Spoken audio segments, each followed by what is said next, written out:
Larry Johnson, welcome here, my dear friend. Larry is, of course, in Russia. I thought I would be on the way to St. Petersburg to join him. My end of the trip was canceled. It has nothing to do with Larry. He's happily there. Larry, welcome to the show, and thank you for coming on what is effectively the last minute, accommodating my change in schedule. For those concerned about me, I am fine. I am well. The cancellation was beyond my control and had nothing to do with me personally. Do you get a sense of feel for the attitude of the Russian people about the military operation in Ukraine? I think this is the second time you've been to Russia in the past year. Once was in the winter. It's now, June. It's summer-like weather. You get a sense of their attitude about President Putin, about the war, about where it's going and why it's going on. I see a lot of, let's call it, happy, busy people strolling along, the main thoroughfare, Nevsky Prospect, and you don't see a lot about the war. It is sort of out of sight, out of mind. I did sit in a local cigar bar yesterday and had a chance to sort of listen to some of the conversation. Most was in Russian and I didn't understand it, but there were discussions about the special military operation and the situation. I think what's taking place is there is a growing resolve in Russia that they're going to end this and end it on their terms. That any desire that they may have had 2.5 years ago to try to placate the West, that's dead. And the West has really crossed, or in the process of getting ready to cross some red lines. And that's what's so critical for people in America and Europe to understand. When Russia sets out red lines, they're not kidding. These are not suggestions. These are what they view as life and death issues.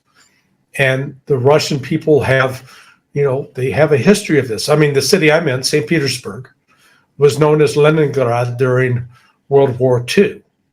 And when you look at the fact that the Germans encircled the city and tried to starve them out, I mean, Hitler's desire was to kill every Russian inside Leningrad at the time. 800,000 died in about 2.5 years. Most of them died of starvation and disease. Think of that number. That's twice as many Russians died in this one city as a result of a 2.5-year siege as died in the United States in both theaters of war, Pacific and Europe and Africa. Again, this stays with the Russian people. They've paid with their blood for having faced threats in the past from the West. So they don't take the current threats from the United States and Europe about launching missiles into Russia as, oh, no big deal. I mean, I've written this and I challenge every American. Donald Trump recently said what he's going to do is he's going to go cross-border into northern Mexico after the drug cartels. And I understand why he wants to do that, because they're killing over 110,000 Americans a year. However, if Russia then at that point intervened and started supplying missiles to those drug cartels, and those drug cartels were launching those missiles at San Antonio, at Austin, at Phoenix, at Los Angeles or San Diego, do you think we in America would sit back and say, oh, no big deal? Oh, hell no. We would view that as an act of war. So how in the name of God do we have politicians advocating that sort of madness against Russia and expecting that Russia will behave differently than we would? For God's sakes, people, wake up. Well, Larry, you're, in my view, 100% correct, and I share your passion. But that political advocacy is across the board. It's not just conservative Republicans. I mean, this is right. The war party, the uniparty in Congress. But tell me what you think President Putin thinks of this. This is Secretary Blinken just 2 or 3 days ago on President Biden's authorization for the Ukrainians to use American offensive weaponry inside Russia? Over the past few weeks, Ukraine came to us and asked for the authorization to use weapons that we're providing to defend against this aggression, including against Russian forces that are massing on the Russian side of the border and then attacking into Ukraine. And that went right to the president. And as you heard, he's approved the use of our weapons for that purpose. Going forward, we'll continue to do what we've been doing, which is, as necessary, adapt and adjust. How does the Kremlin take that? I'm going to guess you're going to say with the utmost seriousness. Oh, yeah. Dead ass serious. On a previous visit, I met the number 3 person in the Russian foreign ministry. And he's a very measured, cultured, calm individual. And I saw he made a public comment 2 days ago in response to what Blinken said. And basically made it very clear that Russia is prepared to strike the United States. They're not going to sit back and take this. Nor would we. If Russia was doing to us what we're proposing doing to Russia, we would view that as an existential threat. We would view that as a provocation for war. And Americans need to wake up and understand that.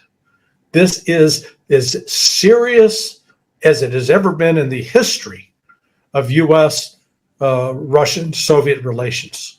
We are on the brink of something terrible. And here's the difference. The United States will pay the price. The Russians will not. What do you mean by that? The United States will pay the price and the Russians will not? We have lived with this cocoon of security that's called the Atlantic and Pacific Oceans. We have never been invaded since the Brits came back in 1812. Or maybe you want to say Pancho Villa riding across the Mexican border into Texas. That's it. Okay? And yet, we are vulnerable in ways that Russia is not. Russia has robust air defense systems that can defeat most of our aviation and a significant portion of our intercontinental ballistic missiles. The United States has nothing. Let me emphasize that. Nothing to defeat Russian intercontinental ballistic missiles. If it comes, most people would say, Larry, the Defense Department has a budget of $886 billion a year and has had numbers in that category since the Bush George W. administration. And now you're saying we have no Iron Dome, no defensive weaponry. Do we have an early warning system? Suppose the Russians aim something at New York. Would it be shot down or would it land? It would land. I mean, remember 9/11? You know, it took everybody a while to figure out you had 4 hijacked aircraft flying around. But in this case, the Russians have a very capable, robust submarine fleet off the coast of the United States, both in the Atlantic and the Pacific, as well as other means to attack us. They're not playing. They're not viewing this as something that's just inconsequential. What they're witnessing is the United States and Europe, most of Europe, overtly threatening to attack Russia. And, it puts Putin and other political leaders in a position they can't be seen as ignoring that. Because, again, when you look at the history of Russia, they've been invaded at least 4 times overtly and twice covertly. I mean, the war in 1812, the Crimea War in 1854, the World War I, World War II. Then you had the U.S.-backed insurgencies that we tried to spin up in Ukraine from 1949 into the mid-1950s. And then you had the CIA helping provide funding to the Chechen Islamic guerrillas that were fighting the Russians from 1999 to 2009. I mean, at some point, the West has got to take responsibility that we get upset with the idea that Russia was buying Facebook ads to support Donald Trump, which was a lie. But we get really upset about that. And yet we've got this history of funding violence, against Russian people, and we think we can get away with it with no consequence. Sorry, the day of no consequence is over, and we are playing with nuclear fire. Let me ask you to address this from two different perspectives. One is European leaders themselves have been threatening Russia. They, of course, have far more to lose. One of the Russian professors, I don't know if you sent this to me or Governor McGregor, someone sent it to me, showed this Russian professor saying, if we wanted to, the Polish state and the Polish people would be eradicated in about 35 minutes. Yeah. The other layer that is terrifying to me, and this is the direct fault of Blinken and Biden, is there's no diplomacy going on. They don't even talk to each other, the State Department and the Kremlin. I don't think that was ever the case, even during the Cuban Missile Crisis, even during the war, the coldest parts of the Cold War. Correct me if I'm wrong, Larry. We were talking. No, you're absolutely right. And again, I heard that from the mouth of this top Soviet diplomat. And as you know, I also addressed the UN Security Council recently, and I spoke directly with the Russian ambassador to the UN Security Council, and they can't believe it. There is no communication, no even kind of civil discourse. The Russians have been open to it. That's the Russians have been sort of going through this quizzical time of saying, what's wrong with these Americans? And they don't, you know what it is. And I think I was talking with someone earlier today. She put her finger on it. America is the ultimate now in a narcissistic personality.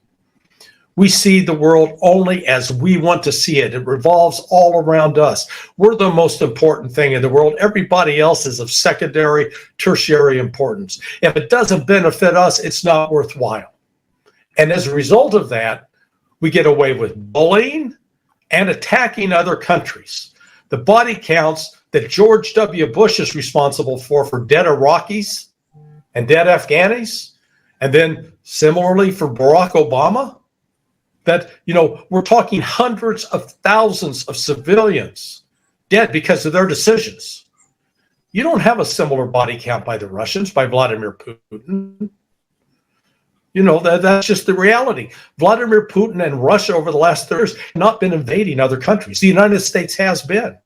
And now we were witness to politicians, as you correctly noted, on both Republican and Democrat side, talking about China as our enemy, that we got to fight China, prepare to go to war with China. What, for God's sake, stop. America has got to stop. We are this narcissistic drug user, and we're about ready to try to incinerate the world because of our craziness. As we speak, organizers are attempting to put together some sort of Vladimir Zelensky calls it a peace conference in Switzerland. The Russians are not going to show. Of course, they won't deal with him. Yeah. As we're on air, Chris just told me that Saudi Arabia announced that if the Russians don't go, they're not going. A, is that significant? Not, we're not going, but if the Russians aren't going, we're not going. B, is this whole conference a fool's errand? Yes. No, it's a waste of time. It's Zelensky trying to shake down the rest of the world and make the world, you know, speaking of narcissistic jerks. I mean, this little cocaine cowboy, you know, is famous only for how he can play the piano without using his fingers. So he's trying to intimidate and bully the world, but he's no longer even the legitimate president of Ukraine. Right. So the BRICS nations, they're coming together. Look, they have differences among them. You know, India and China aren't exactly best buddies. And so it's not to say that they're all in concert, but what they do share is this awakening that all of them are vulnerable to being bullied and attacked by the United States if they remain dependent upon the US dollar. They're recognizing we've got to cut off that dependence. We've got to become independent. We have to act for ourselves. We'll act together. And, you know, congratulations to Joe Biden and his astute foreign policy team They have managed to create unity among Brazil, India, China, South Africa, and Russia in a way that has never existed in history. So I guess they get to, retire from office with that as an accomplishment. But it's a reflection of the fact that you've got so many people in the world that are sick and tired of being bullied. And, one of the genre in American film are, whether it's Karate Kid or, this theme where the bully is always out beating up on the smaller person, on the weaker person. And at the end of the movie, the bully gets his comeuppance. It's usually a him, not a her. Well, Right. Guess what? The United States is that bully, and we're in the process of getting ready to have our comeuppance because the rest of the world is saying, we're sick and tired of it. We're not going to take it anymore. And we're going to figure out how to separate ourselves. That's why you saw the countries in Sahel and Africa start to kick out U.S. troops. That's why you're seeing a growing people lining up, including Thailand, to say, hey, we want to become a member of BRICS, because they recognize the United States is unstable, untrustworthy, and dangerous. Oh, you're on fire, Larry. God bless you.